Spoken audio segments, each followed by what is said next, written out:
Yes, asparagus.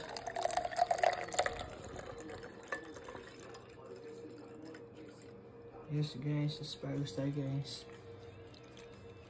Ano yan guys, unclog arteries. Yan guys, sa mga baradong ugat-ugat natin dyan sa ating mga katawan, yan, arteries, yan. Ito ang ating lunas para matanggal ang mga bara-bara sa ating mga ugat. Asparagus lang guys, pure asparagus lang yan guys. Yan, pure asparagus lang yan na may 330 ml na tubig. Yan lang guys. Yan guys, yan lang. Asparagus.